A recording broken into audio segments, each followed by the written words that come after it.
এবং আমেরিকার ভাষায় যেটা বলা হয়, যখন সৈনিকরা মারা যায়, বডি ব্যাগ, যত বেশি বডি ব্যাগ আমেরিকাতে যাবে, তত তাদের এই ট্রাম্পের বিরুদ্ধে, ট্রাম্প সরকারের বিরুদ্ধে তত বেশি জনরোষ সৃষ্টি হতে থাকবে। যদিও আমরা কংগ্রেসে একটা ভোটাভুটি দেখলাম, সেইখানে এখনো যুদ্ধের পক্ষে সে উইন করেছে, কারণ তাদের দল ক্ষমতায়। সেই জন্য ট্রাম্প হলো এমন একটা প্রলিফিক লায়ার, ওর মিথ্যা কথা বলতে কিছু লাগে না। তার আগের টার্মে সে 5,500 বার মিথ্যা কথা বলেছে।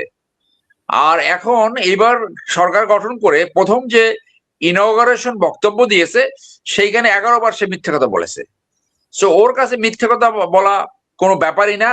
মূল ইস্যুটা হলো যে এইটা একটা থিয়েটার যে মিডল ইস্টকে আনস্টেবল করছে, কিন্তু মূল থিয়েটার হলো চায়না ভার্সেস ইউএসএ। সেই থিয়েটারটা কিন্তু সামনে আসেনি। চায়না কিন্তু নৈতিকভাবে সহযোগিতা করছে, এবং আমরা যতটুকু জানি যথেষ্ট গোলা বারুদ দিচ্ছে। তার মানে তারা ফর্মালি এটা এখানে বা যুদ্ধে সংযুক্ত হচ্ছে না, কিন্তু এক ধরনের কিন্তু জড়িয়ে গেছে। ওয়েপন সাপ্লাই দেওয়া, আর্মারি সাপ্লাই দেওয়া, এটাও কিন্তু এক ধরনের সংযোগ। এই সাথে রাশিয়া তো একটা যুদ্ধের ফ্রন্ট ওপেন করেছে ইউক্রেনের সাথে, এবং এইখানে সরাসরি যদি সংযোগ হয়ে যায়, তাহলে কিন্তু এটা রিয়েলি একটা থার্ড ওয়ার্ল্ডের দিকে টার্ন করবে।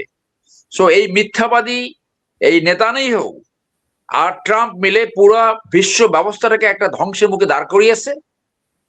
এবং এই নেতানিয়াহু আন্তর্জাতিক অপরাধ ট্রাইব্যুনালে তার বিরুদ্ধে ওয়ারেন্ট অর্ডার আছে।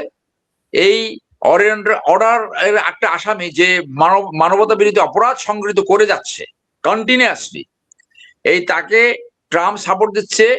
এই একটা জায়গায় তারা এক ধরনের যে ক্রুসেট, এক ধরনের যে ক্রুসেট শুরু হয়েছে, যে জাতি এবং বংশ মুসলমানদেরকে উৎখাত করা। এই জায়গায় এই দুই ইডিয়েট, এই দুই বিশ্ব ধ্বংসকারী, এই ট্রাম্প আর নেতানিয়াহু এক হয়েছে। এবং এই পাগল আজকে তাদের সংসদেই তাকে পাগল বলে, তাদের আমেরিকান যারা আলোচক তারাই তাকে বলছে যে এই ম্যাড ক্যাপ কোথায় যে থামবে সেটা বলা মুশকিল। সেই জন্য আমি মনে করি যারা এখনো শুভবুদ্ধি রয়েছে, ইন্টারন্যাশনাল অর্ডারটাকে ঠিক রাখতে হলে আমি আমি আমি আমি মনে করি যে যারা ওয়ার্ল্ড পাওয়ার রয়েছে তাদের আরো সামনে এগিয়ে আসা দরকার, এবং এটা ফাইনালি ডিপ্লোম্যাটিক সলিউশন হওয়া উচিত। এবং কোন দেশের যে ইন্টারন্যাশনাল ল, কোন দেশের সভরেন্টিতে, কোন দেশের ইন্টারনাল অ্যাফেয়ার্সে এইভাবে প্রিএমটিভ করতে পারে না। এই প্রিএমটিভের নামে আমেরিকা সরকার উৎখাত করতে, রেজিম চেঞ্জে তারা সবসময় এটা করে থাকে। তারা এটা ইরাকে করেছে, তারা লিবিয়ায় করেছে, তারা একটা দেশের সরকার প্রধানকে ধরে নিয়ে আসছে, এখন তারা ইরানের চেষ্টা করছে। কিন্তু অনেক জায়গা তাদেরকে লেজ গুটিয়ে পালাতে হয়েছে, যেমন আফগানিস্তান, যেমন ভিয়েতনাম, এরকম। সো এই আফগানিস্তানের যে সিনারিও, সেই আমেরিকা যদি দীর্ঘদিন কন্টিনিউ করে এবং তারা যদি স্থল যুদ্ধ শুরু করতেও পারে, বলা হয়েছে যে স্থল প্রয়োজন বলতে তারা স্থল যুদ্ধ করে, তখন কিন্তু এই বডি ব্যাগের পরিমাণ বাড়তে থাকবে। তখনই কিন্তু আমেরিকার এখানে পরাজয় হবে বলে আমার ধারণা। সো তারা সেই দিকে যাবে কিনা সেইটা এই পাগল ট্রাম্প সেইটা সিদ্ধান্ত নেবে। অতএব বিশ্ব ব্যবস্থাকে যে একটা ধ্বংসের দ্বারপ্রান্তে দাঁড় করিয়েছে, এই দায় দায়িত্ব এই ট্রাম্প গভর্নমেন্টকে নিতে হবে। এই যে কিলার বুশর নেতানিয়াহুকে নিতে হবে। এখন সেই জন্য ইন্টারন্যাশনাল একজন অবজারভার এটা বলেছেন যে আসলে আন্তর্জাতিক আইন বলতে কিছু নাই, এটা এখন সবকিছু হয়ে গেছে মাইট ইজ রাইট। তো মাইট ইজ রাইট আসলে হতে পারে না, এটা একটা জঙ্গল রুল।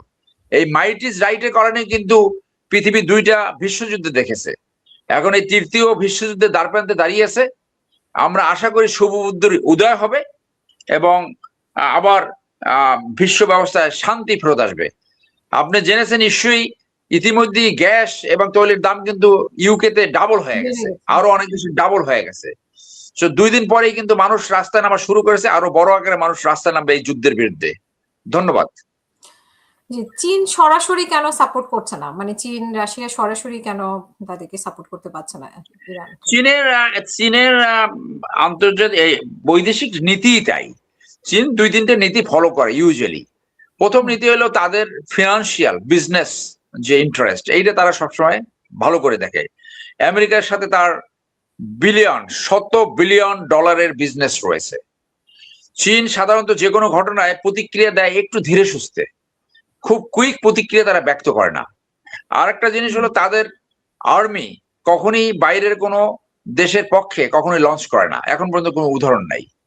তো সেই জন্য তারা কভার্ডলি তারা এই ওয়েপন সাপ্লাই গুলো দিচ্ছে, যাতে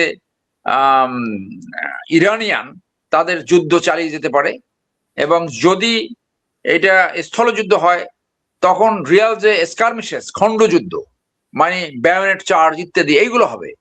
এয়ার পাওয়ার দিয়ে কোনো দেশকে কখনই পরাভূত করা যায় নাই। ড্যামেজ করা যায়, অনেক কিছু নষ্ট করা যায়, কিন্তু কোনো দেশ ভৌগোলিকভাবে কখনো ইনভেড করা যায় না। সো এইগুলো হতে থাকবে। এইগুলা অনেকগুলো কারণে ঘটে। নেতানিয়াহু তার চেয়ার দখল করে রাখতে চায়, ক্ষমতাটা ধরে রাখতে চায়। আমেরিকাতে মধ্যবর্তী নির্বাচন রয়েছে, বিভিন্ন কারণে এইগুলো হয়। মূল উদ্দেশ্য হিসেবে তৈলের কন্ট্রোল নেওয়া। ভেনেজুয়েলাতে যেটা যেটা করেছে পুরোটাই তাদের তৈল সম্পদকে লুট করা, এবং ইরান তথা মিডল ইস্টে তারা এই একই পলিসি। মূল উদ্দেশ্য হলো তাদের তৈলের উপরে কন্ট্রোল নেওয়া। এই যুদ্ধের মেইন কারণ হলো ডাকাতি, এক কথা হলো ডাকাতি। এটা হলো একটা ওই কলোনিয়ালিজম, দখল করে সম্পত্তি চুরি করা, এইটা হলো মূল উদ্দেশ্য এই সমস্ত অ্যাগ্রাসনের। ধন্যবাদ।